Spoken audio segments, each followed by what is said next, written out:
¿Seguro, Escobar? Sí. ¿Y Argañaras, Bárbara? A ver.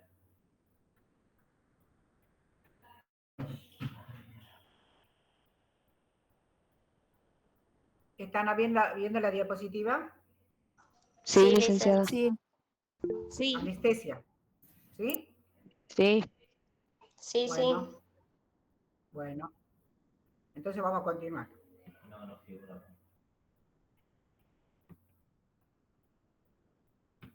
El uso de los anestésicos es algo, digamos, indispensable para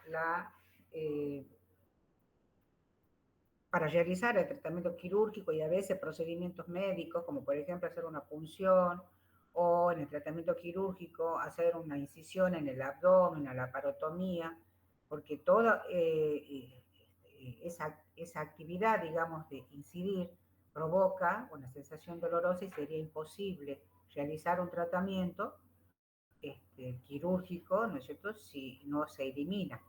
O sea, el paciente tiene que, en algunos casos de cirugías muy importantes, de gran envergadura, necesita estar inconsciente, necesita no percibir el dolor para permitir, ¿no es cierto?, el acceso al cuerpo, al organismo o a un determinado órgano donde se va a hacer el tratamiento. Entonces, por eso, los anestésicos en general, son drogas que producen pérdidas reversibles de la sensibilidad, ¿no es cierto?, con fines de permitir el tratamiento quirúrgico en este caso, o de permitir un tratamiento médico, como por ejemplo evacuar un líquido o hacer una punción, ¿sí?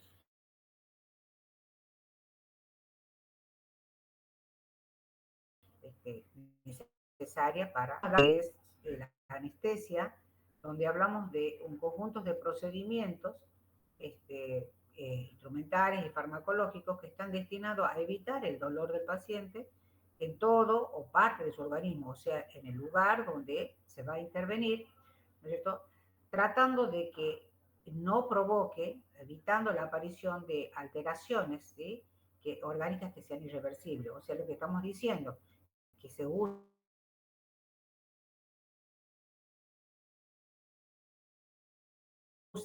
medicación, por ejemplo las drogas, a desencadenar lesiones o trastornos orgánicos irreversibles. Porque la anestesia es reversible una vez que se utiliza cuando se hace el tratamiento quirúrgico y cuando termina se lo retira. Entonces puede dejar algunas molestias, vamos a ver después, como las náuseas, los vómitos, la sensación de mareo, ¿sí?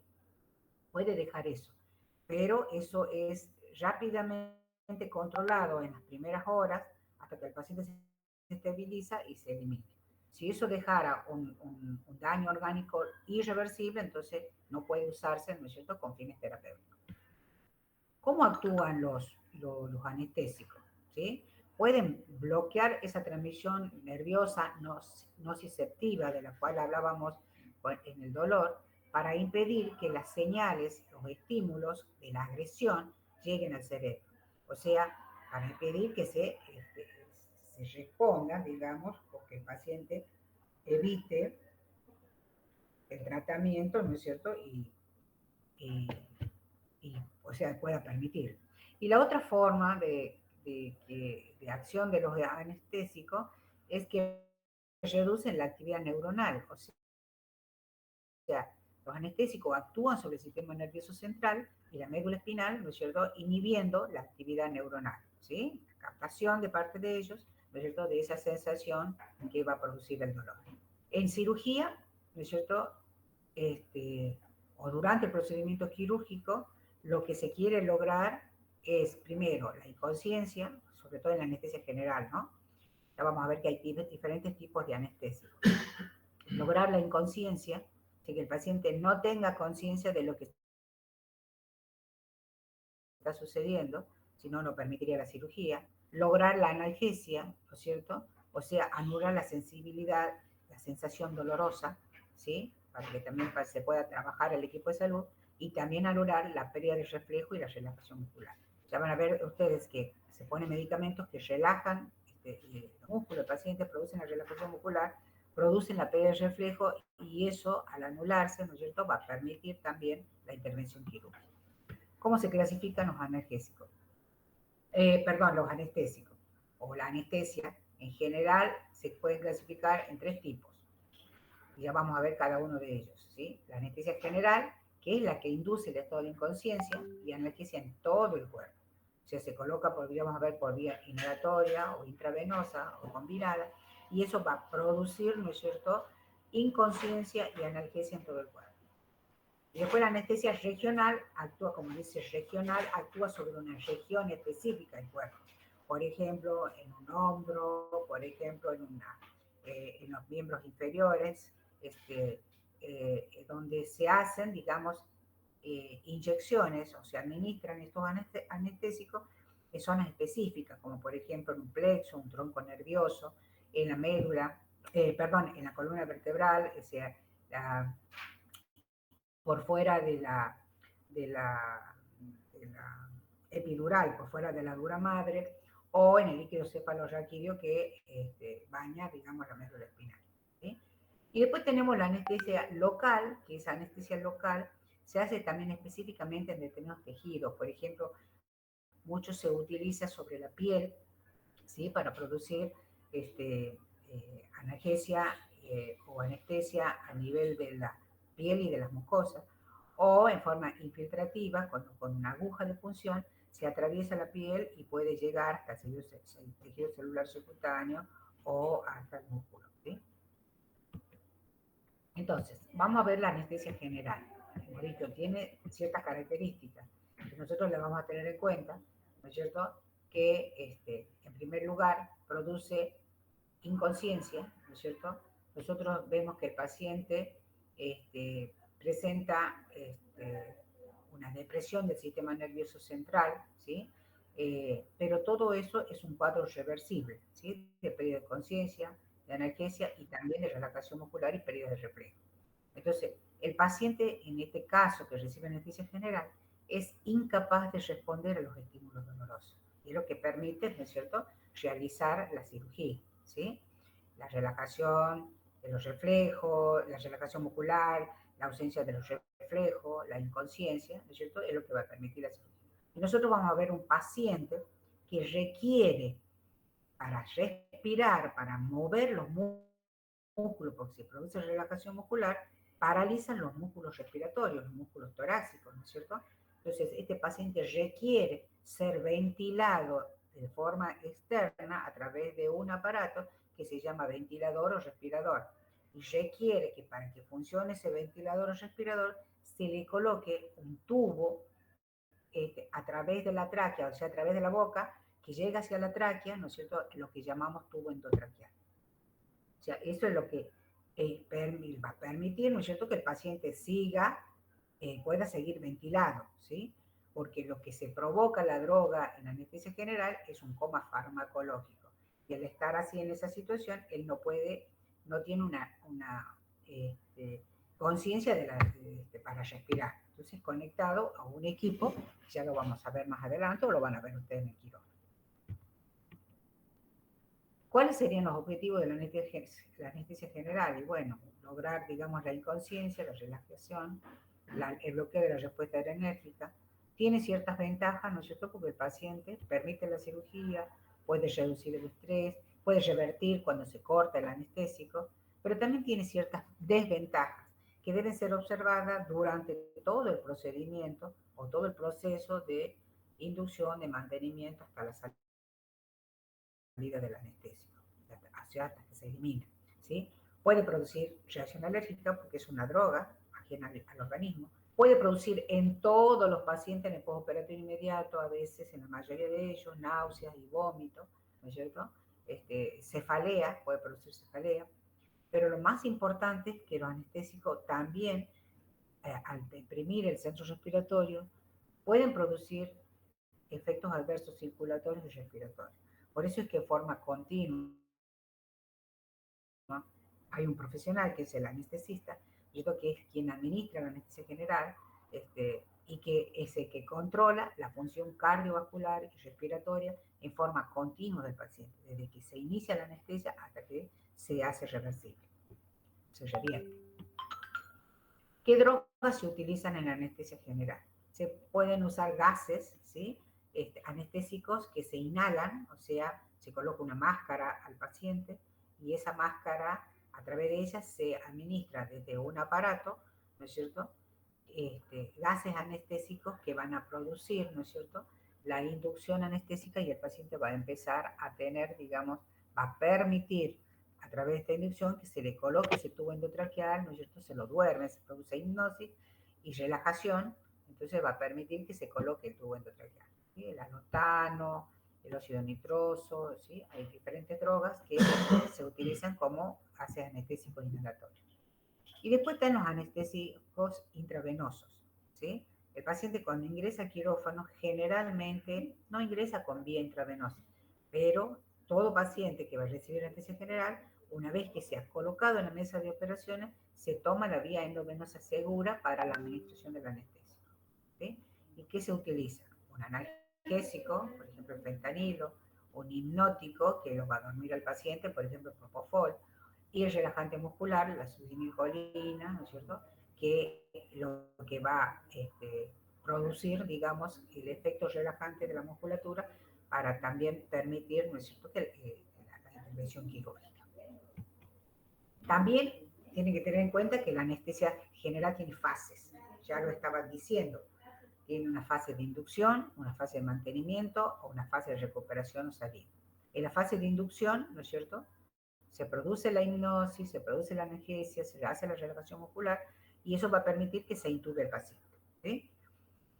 Seguidamente, o sea, se intuba el paciente, se conecta a un ventilador, el paciente es ventilado a través de ese equipo y luego se mantiene las dosis ajustadas a la necesidad del paciente, ¿no es cierto?, de estos fármacos, ¿sí?, durante todo el acto quirúrgico, bajo el control cardiovascular y respiratorio, ¿no es cierto?, que también va a permitir los ajustes necesarios y que los realiza el médico anestesista, ¿sí? O sea, el médico va administrando, sigue administrando esta medicación y también controlando la situación clínica del paciente.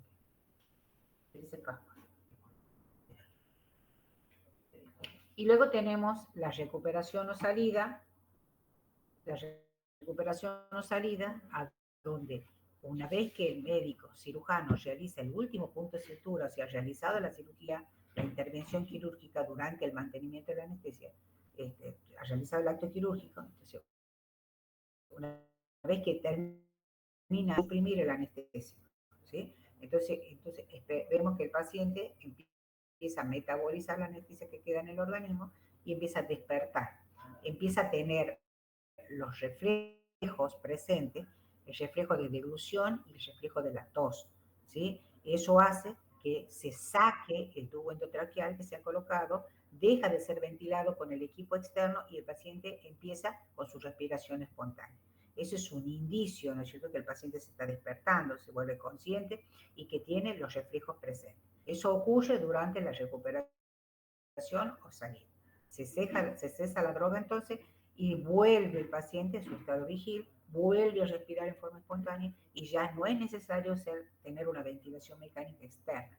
Y puede deglutir y puede evitar o minimizar el riesgo de la broncoaspiración porque se generan secreciones respiratorias, ¿no es cierto?, que pueden ir a la vía aérea profunda y producir broncoaspiración o del contenido gástrico si vomita. Pero si el paciente está vigil, si el paciente está despierto y los reflejos se ponen presentes, el reflejo deglutorio y el reflejo laringio, ¿no es cierto?, podemos evitar esto.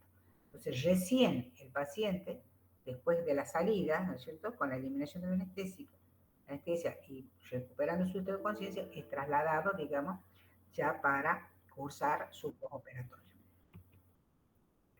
Entonces, acá vamos a ver, en esas tres fases, por ejemplo, vuelvo a repetir, qué ocurre en la inducción anestésica cuando se coloca el tubo endotraqueal y el paciente es conectado a la ventilación mecánica. Va a tener una serie de pasos. Primero se hace la administración de anestésico inhalatorios, ¿sí?, a través de una máscara. Eso hace que el paciente se relaje. Acá en la segunda fotito vemos que coloca el tubo endotraqueal y luego, digamos, ese tubo endotraqueal es colocado a través de un aparato o de un equipo que se llama laringoscopio, que es el que está acá, que tiene una fuente, una llama que produce presión de la lengua y tiene una fuente de luz que permite al anestesista visualizar, ¿no es cierto?, la laringe, y ahí en ese lugar donde se coloca el tubo endotraqueal que está acá. ¿Sí? Y luego, una vez que el tubo endotraqueal está colocado dentro de la tráquea, se conecta este extremo del tubo a un aparato o al ventilador o al respirador. ¿Sí? En el mantenimiento de la anestesia, entonces tenemos un paciente con el tubo endotraqueal, conectado a un equipo, con las mismas drogas, ¿no es cierto?, que se van ajustando de acuerdo a la necesidad para lograr mayor profundidad de la anestesia y va a permitir que el cirujano realice la intervención quirúrgica. Bueno, y acá en la salida, cuando empieza a despertarse, y lo que yo le expliqué, ¿no es cierto?, de la reanudación de la conciencia, de los reflejos y de la acción muscular. Después tenemos el otro tipo de anestesia, que es la regional. Y yo les decía que en ese caso se bloquean, se administran inyecciones, ¿sí?, en forma percutánea, a través de la piel, con agujas, ¿no es cierto?, donde se bloquean nervios específicos que son los que reciben, digamos, los estímulos de una determinada región. Entonces, se va a incidir en esa región, hay que bloquear el sistema nervioso localmente en ese lugar o regionalmente en ese lugar, ¿no es cierto?, para evitar que la transmisión de los impulsos nerviosos, ¿no es cierto?, lleguen, digamos, o asciendan a la médula y al cerebro. Eso genera la pérdida de la sensibilidad, produce analgesia, relajación muscular también y disminución de los reflejos. ¿Cuál es la ventaja, digamos, en la anestesia regional? Que el paciente está despierto. O sea, se puede hacer en un área determinada, como por ejemplo en el hombro, y produce anestesia en todo el brazo. O se puede hacer a nivel de la columna, la anestesia regional, que epidural, por ejemplo, que va a producir, que va a anular la sensibilidad desde la altura donde se inyecta ese anestésico hacia los miembros inferiores. Por ejemplo, una cirugía de próstata, una cirugía urológica, una cirugía ginecológica, una cirugía de varices en miembros inferiores, se hace con esta anestesia regional, porque va a lograr va a lograr anular la sensibilidad desde el sitio donde se ha inyectado, a la altura de la columna, hacia abajo. Pero el paciente va a estar despierto.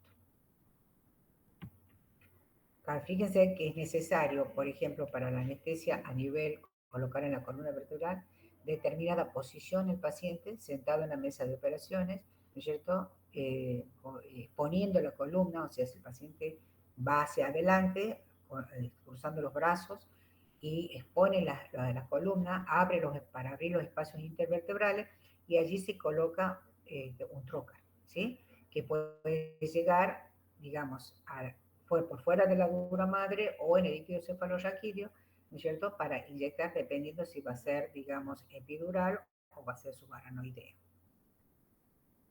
También ahí se conecta una aguja, ¿sí? En esa aguja, en ese trocar, ¿no es cierto?, se conecta una jeringa, perdón, que es el que va a inyectar. Pero también, ¿no es cierto?, se puede colocar un catéter, ¿no es cierto?, a través de ese trocar se puede colocar un catéter que puede quedar hasta 48 horas para mantener, digamos, la analgesia si necesita el paciente en cirugías que son mayores, de gran envergadura. Y acá está el bloqueo troncular, por ejemplo, a nivel del hombro, ¿sí?, en un tronco nervioso, ¿no es cierto?, que va a producir la anestesia a nivel de toda la extremidad. Por ejemplo, se quiere operar el codo o la mano, ¿no es cierto?, se coloca el anestésico en el tronco nervioso grande a nivel del cuello, el paciente está despierto y solamente pierde la sensibilidad en el brazo. Y después tenemos lo que se llama bloqueo raquídeo o espinal. El bloqueo raquídeo o espinal tiene dos modalidades. O sea, es lo que yo les estaba mostrando en esa figura, ¿no es cierto?, donde se coloca la aguja en la zona, a la altura de la quinta, sexta vértebra, espacio intervertebral lumbar. El bloqueo raquídeo o espinal tiene dos modalidades. Uno que se llama epidural, donde el anestésico se inyecta en el espacio epidural que rodea la médula espinal, o subaranoideo, donde se inyecta en el líquido cefalorraquídeo que rodea también la médula espinal, ¿sí? ¿Cuál es la desventaja? Como decía, la conciencia, ¿cierto?, y la más rápida recuperación. Desventaja puede producir cefaleas, náuseas y vómitos que se tratan con el reposo, con la posición de Trendelenburg, ¿sí? Con la analgesia. Acá tenemos la anestesia epidural, ¿sí? En qué cirugías se pueden indicar, ¿no es cierto?, la posición del paciente para la punción y se conecta, digamos, con un catéter o una jeringa para su administración. Y hay otra modalidad que se llama sedación consciente, ¿sí?, que también entraría dentro de los tipos de anestesia regionales, donde solamente se coloca un hipnótico al paciente y un analgésico para procedimientos quirúrgicos rápidos, sencillos, ¿sí?, como por ejemplo la colonoscopía o los legrados uterinos, ¿sí?, que solamente se pueden hacer con gases inhalatorios o también con una inyección endovenosa. Y después tienen otro tipo de anestesia que es la local. Habíamos dicho que en la local se pierde la sensibilidad en la parte específica del cuerpo, generalmente la piel, las mucosas, ¿sí?, o a veces por infiltración en tejidos, ¿no es cierto? Eso se llamaría anestesia tópica, ¿sí?, piel y mucosa. Y si vamos a poner una anestesia infiltrativa, ¿no es cierto?, se inyecta con una jeringa, o sea, se atraviesa la piel y se inyecta en el tejido celular subcutáneo, ¿sí? Se utilizan para, por ejemplo, traumatismos, heridas superficiales de la piel y celular, ¿cierto?, para hacer sutura, no se puede suturar al paciente si no tiene un anestésico local, para tomar una biopsia de piel, para procedimientos dentales, ¿sí?, para punciones, ¿sí?, se puede utilizar una anestesia local. ¿Qué es lo que se usa? Es la lidocaína, ¿sí? La lidocaína que se coloca alrededor de donde se encuentra el nervio, ¿no es cierto?, y eso hace deprimir o inhibir la sensibilidad neural sobre esa zona. Esto es un equipo de anestesia. Todos cuando ingresen al quirófano tienen que reconocerlo, ¿sí? La mesa del anestesista, o la mesa del anestésico, que eso en las clases, también en el centro quirúrgico, les debe haber mostrado la licenciada Molina, o le va a mostrar el grupo que falta. Tiene todos los elementos necesarios para todo este procedimiento de anestesia. Sea local, general, regional, es responsabilidad del anestesista. Y a veces de un técnico o del enfermero anestesista en otros países, donde el enfermero se prepara en esta especialidad. Los tubos endotraqueales, las bolsas para apoyarse, el paciente se deprime cuando se saca el respirador, ¿sí? Soluciones parenterales, la medicación, todo eso está, digamos, en esta mesa. Y este es un equipo, ¿sí?, multiparamétrico, a donde no solamente se pueden monitorear la presión arterial con un manguito colocado en el brazo del paciente, sino se pueden poner sensores en la piel, ¿no es cierto?, que permiten también hasta medir la temperatura, sensores en la vía aérea para medir la concentración de anhídrido carbónico, ¿sí? Y este aparato es el que impulsa, es un ventilador, es el que impulsa, digamos, la introducción de los gases en la vía aérea del paciente, los gases inhalatorios. Y también es el que mantiene, digamos, con las presiones que provoca, ¿no es cierto?, provoca, digamos, el fenómeno de ventilación, de inspiración, y lo relaja para que el aire salga, o sea que la ventilación que nosotros hacemos consciente, el paciente en coma farmacológico lo hace a través de este equipo, ¿sí? Todo esto es manejado, como decíamos, tanto la administración como la valoración del paciente de forma continua, desde la inducción hasta la salida del anestésico, es, digamos, responsabilidad del anestesista. Y esa responsabilidad no se da solamente en el quirófano. Muchas veces el paciente necesitaría una consulta previa, ¿cierto?, generalmente en todo tipo de cirugías, pero sobre todo en los pacientes que están internados, una consulta previa para ver si no es alérgico, ¿no es cierto?, para ver cuál es su estado general, si está compensado, si puede o no puede recibir el anestésico. Y después de la cirugía, después que termina el acto quirúrgico, el paciente ya vieron que es trasladado a una zona que se llama zona o sala de recuperación quirúrgica, a donde ese paciente es controlado, monitoreado por enfermería y por el médico anestesista hasta que está absolutamente consciente y con sus parámetros estabilizados para ser trasladado a una sala. O sea que hasta ahí el anestesista debe estar presente. Es su responsabilidad controlar, digamos, la función cardiovascular y respiratoria del paciente, la función renal, si se orina, ¿no es cierto? A veces es necesario volver a intubarlo al paciente, o sea, volver a colocarle el tubo endotraqueal, volver a colocarlo en un respirador o ventilador, o a veces ya, si se complica, es trasladado a la terapia intensiva. ¿Sí? Los gases anestésicos, por ejemplo, o todos los anestésicos en general, se eliminan con mucha dificultad en los pacientes obesos.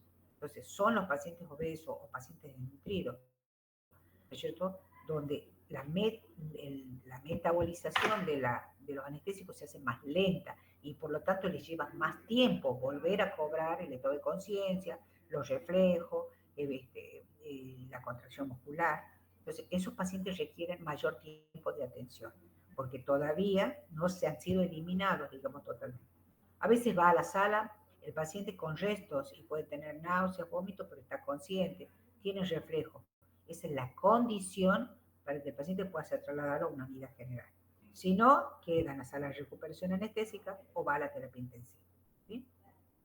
Con la responsabilidad del médico de terapia, ya digamos, o dentro del quirófano del anestesista. ¿Sí? Pueden consultar acá, les voy a pasar un apunte breve también del tema que se ha tratado ahora. Y bueno, considerando de que no tengo, esto sería lo que les he ido preparando, y considerando que no tengo buena llegada para atender sus preguntas, intentemos ahora, si no lo vamos a dejar para el próximo encuentro. ¿Sí? ¿Estaban escuchando? Sí, licenciada. Sí. Bueno, a ver, escuché sí, licenciada. Entonces por ahí puedo escuchar si hay algunas dudas para poder solucionar. Licenciado, disculpe, yo soy de grupo 1, yo el lunes tendríamos que ver dolor y anestesia, y ese tema lo vimos hoy. El lunes se vería Ya otro no tema. vaya. No, queda liberado. Yo de todos modos, el encuentro del lunes voy a estar presente para aquellos que quieran participar en forma presencial. O sea, como no son muchos los alumnos que están asistiendo, digamos, a los encuentros presenciales, he pensado que, bueno, esta sería una oportunidad para quienes puedan ingresar acá, estén presentes, pero si no han ingresado, no han podido, no han escuchado y tienen voluntad de escuchar la clase, yo voy a estar presente en el próximo encuentro que esté programado. ¿Ah? Bien, muchas gracias. Muy bien. ¿Alguna otra pregunta?